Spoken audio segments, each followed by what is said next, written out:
Pushpa 2 grand release అయింది, 3 shows complete అయిపోయాయి.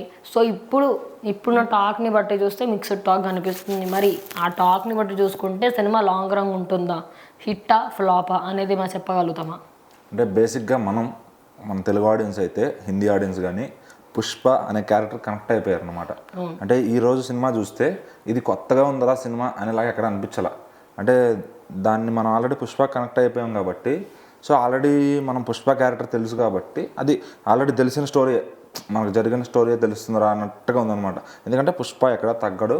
So ఈ సినిమాలో కూడా ఎక్కడ దాన్ని డౌన్ అవ్వకుండా 99% లెగుస్తూనే ఉంటుంది సీన్ అంతా కూడా. సో ఆ పార్ట్ 1కి అట్లా కొంచెం అలా తిప్పుకుంటే కంటిన్యూ చేశాడు, కానీ కొంచెం వంకరలు జరిగింది కదా అని చెప్పొచ్చు. ఇంకా హైలైట్స్ చెప్పాలి అంటే బన్వర్ సింగ్ షెకావత్ దగ్గర ప్రతిసారి పుష్ప ఆడుకుంటానే ఉన్నాడు పాపం.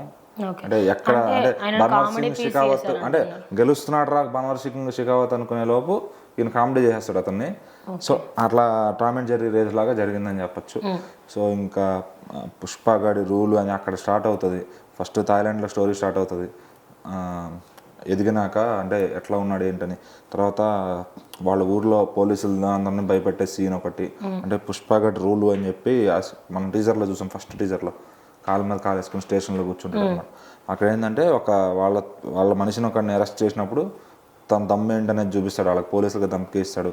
ఇంటర్వ్యూలో బన్వర్ సింగ్ షెకావత్కే స్విమ్మింగ్ పూల్లో పడేసి ధమ్కి ఇస్తాడు.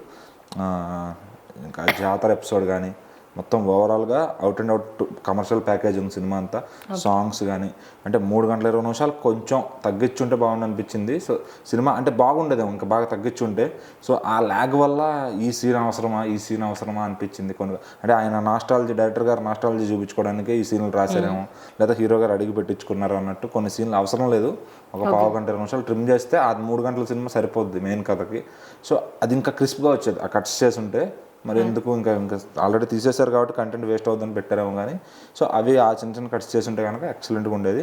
సో డిఎస్పి గారు చాలా బాగా వర్క్ చేశారు. నాకు ఫస్ట్ దానికి అంత నేను ఇంప్రెస్ అవ్వలేదు, కానీ మ్యూజిక్ దీనికైతే ఎక్కడ క్రిస్టల్ క్లియర్ సౌండ్ ఇచ్చారనమాట. ఆయన నడిచి వచ్చే దగ్గర కానీ, ఆగినప్పుడు ఆగే సౌండ్ కానీ, అంటే ఆయన నడిచేటప్పుడు బీజం వస్తుంది, ఆగి మాట్లాడేటప్పుడు బీజం ఆగుతుంది అనమాట. ఎక్కడ రావాలి బీజం, ఎక్కడ తగ్గాలి, అదంతా మంచి క్లియర్ కట్గా చూసుకున్నారు. చాలా బాగా కట్ చేశారు సినిమాని. ప్రతి షాట్ కూడా సీన్ టు సీన్ చాలా బాగా కట్ చేశారు. ఆయన యాటిట్యూడ్ కానీ, అటు రష్మిక గారి యాక్టింగ్ కానీ, సో అన్నీ కూడా ఫ్రెండ్తో కామెడీ, కేశవాతో కామెడీ కానీ, అంటే ఆటోమేటిక్గా కేశవ మాట్లాడే మాటలు తన భయంతో ఫ్రెండ్షిప్ తను కమాండ్ చేస్తాడు, మళ్ళీ ఇతను ఏమన్నా భయంతో తగ్గుతాడు అనమాట. ఇది కానీ అతని యాక్టింగ్ కానీ అంతా కూడా చాలా బాగా తీసుకెళ్లారు.